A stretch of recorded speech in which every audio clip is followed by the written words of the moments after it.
आज या ठिकाणी महाराष्ट्र प्रदेश काँग्रेस कमिटीचे सन्माननीय अध्यक्ष हर्षवर्धन सपकाळ यांच्या नेतृत्वाखाली शेतकऱ्यांच्या हितासाठी या ठिकाणी आश्रू मोर्चाचं आयोजन आपण या ठिकाणी केलं होतं.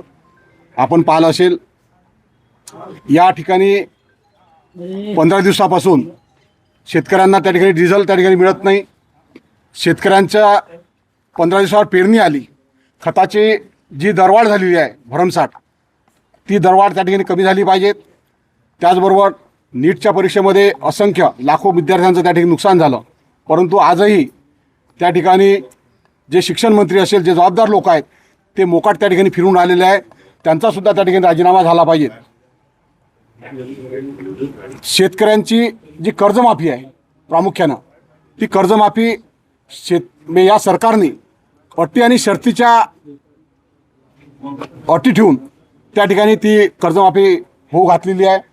आमचं म्हणणं आहे की या 30 तारखेपर्यंत, कारण 30 जून सांगितलं सरकारने, 30 जूनपर्यंत पेरण्या होतील. पेरण्या झाल्यानंतर जर समजा त्या ठिकाणी कर्जमाफी झाली तर शेतकऱ्यांना, नवीन शेतकऱ्यांना त्या ठिकाणी कर्ज उपलब्ध त्या ठिकाणी कधी होईल. आणि म्हणून प्रामुख्यानं आमचं म्हणणं आहे की या 8 दिवसामध्ये शेतकऱ्याची कर्जमाफी, संपूर्ण कर्जमाफी त्या ठिकाणी झाली पाहिजे. कोणतीही अट त्या ठिकाणी राहिली नाही पाहिजे. बिना अट शेतकऱ्याला 7/12 ताबडतोब त्या ठिकाणी कोरा करून त्या ठिकाणी शेतकऱ्यांना नवीन कर्जाची तरतूद या 15 दिवसामध्ये शासनाने करावी. अशा प्रकारच्या साठी हा मोर्चा, आश्रू मोर्चा आपण या ठिकाणी केलेला होता. काँग्रेसवर हा संकटाचा काळ आहे आणि या काळात आपल्यावर जिल्हा अध्यक्षाची जबाबदारी आलेली आहे. आपण ही कशी काय केला? निश्चित रूपानं काँग्रेसचा संकटाचा काळ म्हटला जाणार नाही. आजही काँग्रेस सक्षमतेनं या महाराष्ट्रामध्ये आपण पाहिलं असेल उभी आहे. असंख्य लोक काँग्रेसच्या सोबत आजही आहेत.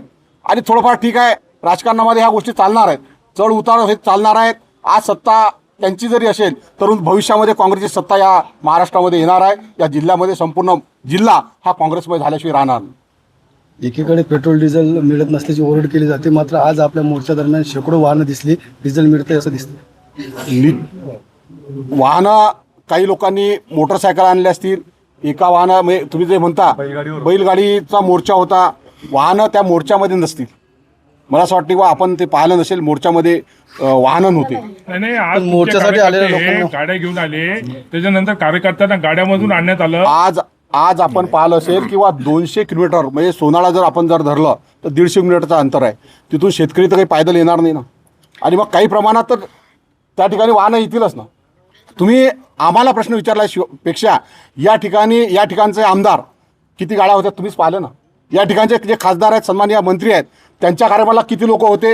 बुलढाण्यात शेकडो गाड्या तुम्हाला त्या ठिकाणी दिसतात. तो प्रश्न माझ्यापेक्षा आम्ही तो विरोधात. बैलगाडीला जे ट्रॅक्टर बांधलं होतं ते ट्रॅक्टरही सुरू होतं दुसऱ्या गेअरवर, पहिल्या गेअरवर ट्रॅक्टरला डिझेल जास्त लागते, म्हणजे काहीतरी प्रतिकात्मक केवळ आंदोलन दिसलं. नाही, मुळीच नाही.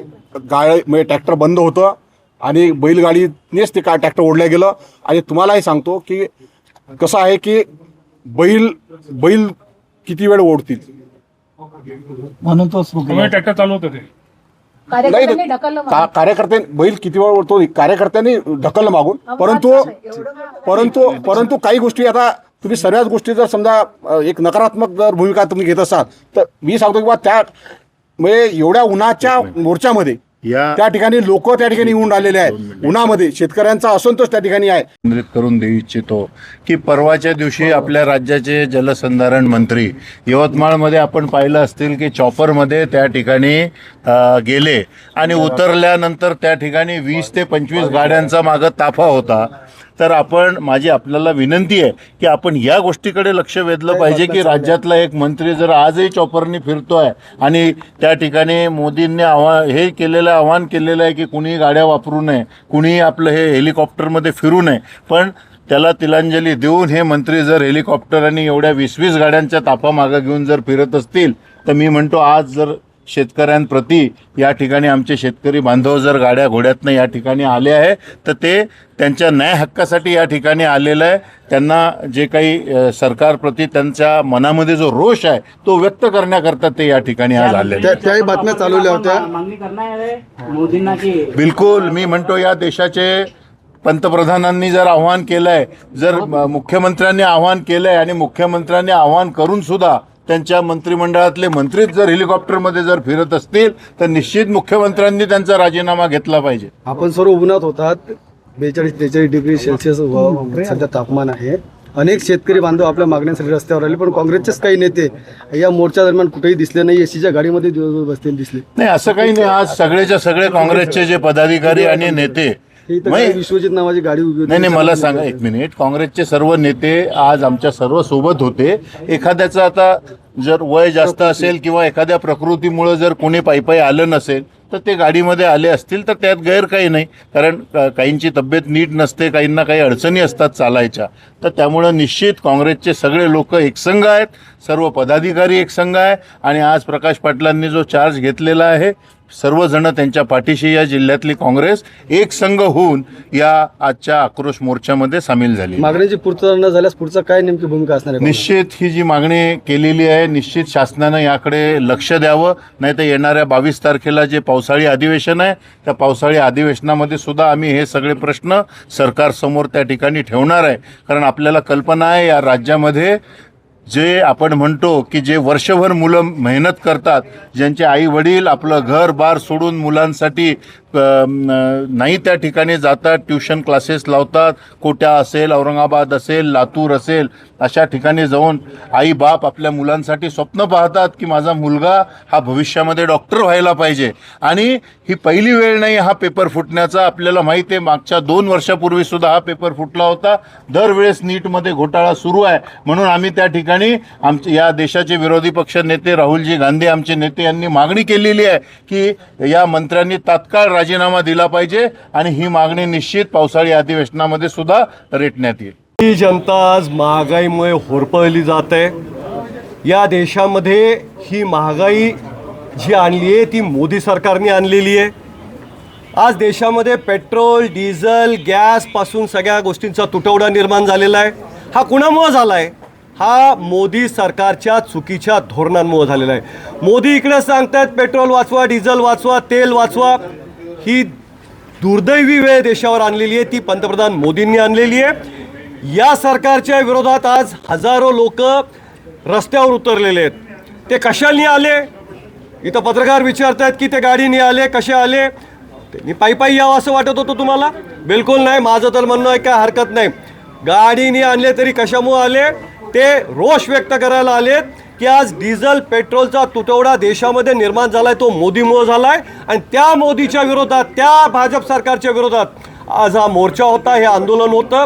लोकांचा रोष या आसूड मोर्चाच्या माध्यमातून बाहेर निघलाय. आणि निश्चित हा आसूडाचा वळ या भाजप सरकारच्या पाठीवर उमटल्याशिवाय राहणार नाही.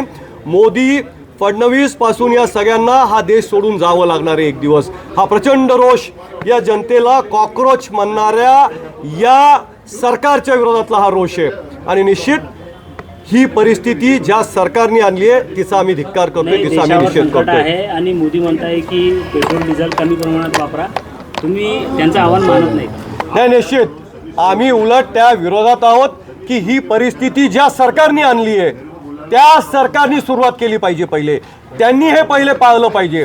ते परिस्थिती निर्माण करतील आणि देशाच्या जनतेला सांगतील त्याग करायला. बिलकुल चालणार नाही. पहिले सरकारने त्याग केला पाहिजे. सरकारच्या पंतप्रधानांनी, सरकारच्या मुख्यमंत्र्यांनी, सरकारच्या सगळ्या मंत्र्यांनी आणि त्यांच्या कार्यकर्त्यांनी पहिले त्याग केला पाहिजे. नंतर जनतेला आव्हान करावं त्यांनी. आपण जेव्हा काँग्रेसचे जिल्हाध्यक्ष झाले होते तेव्हा काँग्रेसच्या खात्यात 50 लाख रुपये होते आणि नंतर ते कुठे गेले हे माहीत नाही, असा आरोप जे आहे प्रदेश अध्यक्ष हर्षवर्धन सपकाळ यांनी भाषणात केले. तो 50 लाख कुठे गेले? ते निश्चित मी ज्यावेळेस जिल्हाध्यक्ष झालो त्यावेळेस खात्यामध्ये पैसे नव्हते. आज मी जिल्हाध्यक्षपद सोडून जेव्हा चालतोय तेव्हा जवळपास 40 लाख रुपये या खात्यामध्ये आज पुन्हा जमा झालेत. कदाचित महाराष्ट्रभरातलं, देशभरातलं ही एकमेव जिल्हा काँग्रेस असावी जिच्या खात्यामध्ये 40 लाख रुपये आहेत. आधीचे पैसे पण असेच कार्यकर्त्यांनी जमा केले होते, ते कुठे गेले याचा शोध प्रदेश काँग्रेस घेत आहे, AICC घेत आहे. म्हणजे प्रदेश अध्यक्ष खोटं बोलले का? नाही, घेत आहेत ना, त्याचा शोध घेत आहेत ते. कोणाच्या कार्यकाळातले होते ते? माझ्या आधीच्या जिल्हाध्यक्षांच्या कार्यकाळात हे पैसे जमा झालेले कोण होते होते. तुमच्या आधीच्या जिल्ह्यात? आधीचे जिल्हाध्यक्ष आता जे सत्ताधारी पक्षामध्ये गेलेले आहेत ते होते. त्यांचं नाव पण मला घ्यायची इच्छा नाही, कारण आता त्याचा शोध जो आहे तो प्रदेश काँग्रेस घेत आहे.